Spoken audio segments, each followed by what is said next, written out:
Bayangkan satu masa di mana Indonesia punya kekuatan luar biasa saat lebih dari separuh penduduknya adalah anak muda, penuh energi, ide, dan mimpi. Dan masa itu bukan cerita fiksi, itu adalah kenyataan. Dan saat ini kita sedang menuju ke masa itu, masa bonus demografi. Saya akan membahas salah satu momen paling menentukan bagi masa depan Indonesia, yaitu bonus demografi. Tapi kita akan fokus ke daerah yang sering luput dari perhatian pemerintah pusat, yaitu Papua. Seperti apa tantangan dan peluangnya? Mari kita bahas. Bonus demografi adalah di mana kondisi jumlah penduduk usia produktif, yaitu usia 15 hingga 64 tahun, jauh lebih banyak dibandingkan usia non-produktif. Dan menurut data Bappenas, Indonesia akan mencapai puncak bonus demografi pada tahun 2030 hingga 2040. Artinya saat itu Indonesia akan punya lebih dari 64% penduduk berada di usia produktif.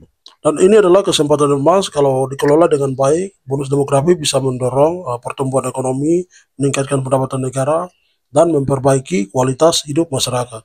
Tapi kalau gagal bisa jadi bencana seperti pengangguran massal, kemiskinan, bahkan ketidakstabilan sosial. Data BPS tahun 2023 menunjukkan di Papua itu lebih dari 60% penduduknya berada di usia produktif. Artinya Papua juga punya kesempatan yang sama, kesempatan emas yang sama. Tapi tantangannya berbeda. Mana angka buta huruf di Papua baru mencapai 79%. Kalau kita bandingkan angka nasional itu 90%. Belum lagi angka harapan hidup di Papua baru 66 tahun, kalau nasional itu sudah 73 tahun. Artinya apa? Meskipun peluangnya sudah ada, tapi Papua harus lebih bekerja lebih keras lagi untuk bisa siap bersaing seperti itu. Tantangan terbesar Papua dalam memanfaatkan bonus demografi ini ada 3 sektor utama, yaitu pendidikan, kesehatan, dan pembukaan lapangan pekerjaan. Yang pertama adalah pendidikan.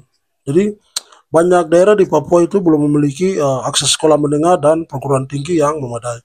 Banyak sekolah-sekolah perlu dibangun dan fasilitas yang lebih baik. Perlunya peningkatan standar pendidikan, dan untuk para murid harus ada program-program yang dapat meringankan beban orang tua para murid, seperti pendidikan gratis contohnya. Dan kemudian ya guru-guru itu di pedalaman itu jarang ada. Jadi kadang permasalahan itu sekolah jauh dari tempat tinggal mereka, dan banyak guru tuh numpuk di kota, dan pemerintah tidak sediakan tempat dan fasilitas yang baik untuk guru, sehingga guru malas lalu tinggalkan daerah tersebut. Jadi ini masalah perhatian dan masalah gaji. Jadi sekolah di Papua itu kurang kompeten, guru tidak ada, dan hal ini menghambat kemajuan SDM di tanah Papua. Ketiga itu lapangan pekerjaan. Jadi ekonomi Papua itu bergantung pada sektor primer seperti pertambangan dan perkebunan. Dan hal ini sebenarnya tidak cukup untuk menciptakan lapangan kerja yang untuk generasi muda terdidik ini. Jadi banyak sarjana muda-mudi setelah wisuda balik tidak tahu mau apa begitu. Dan pengangguran lebih banyak ketimbang yang kerja. Dan dari ketiga tantangan ini, hal yang paling signifikan adalah pendidikan. Dan saya melihat bahwa beasiswa yang dikasih oleh pemerintah provinsi, kabupaten, dan kota dikirim untuk pelajar dan mahasiswa di Papua berprestasi, tapi banyak penggunaan uang ini itu sembarangan.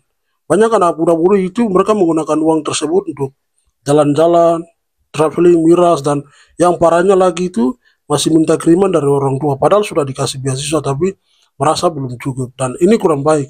Ini merupakan salah satu PR yang penting bagi kita sebagai pelajar dan mahasiswa di Papua yang berada di kota studi, entah di Papua, luar Papua, bahkan di luar negeri. Dan kenapa saya bilang ini? Karena saya juga penerima beasiswa, dan saya paham betul karena saya biasa melihat hal-hal buruk ini pernah teman-teman saya lakukan.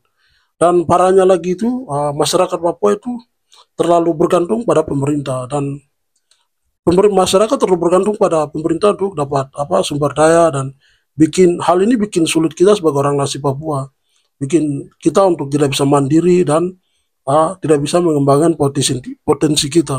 Jadi kita harus ubah gitu.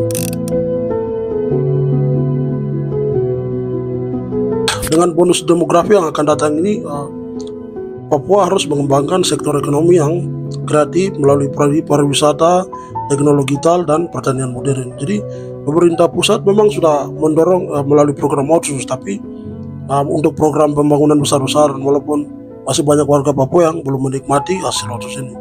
Tapi ya, bonus demografi di Papua itu adalah peluang emas dan juga penuh tantangan. Jadi dengan perhatian serius melalui pendidikan, kesehatan, dan lapangan kerja, Papua bisa menjadi motor baru pertumbuhan Indonesia di masa depan. Jadi pejabat Papua harus memikul tanggung jawab besar ini, gitu. Perhatikan masyarakat, mahasiswa, dan daerah seperti itu.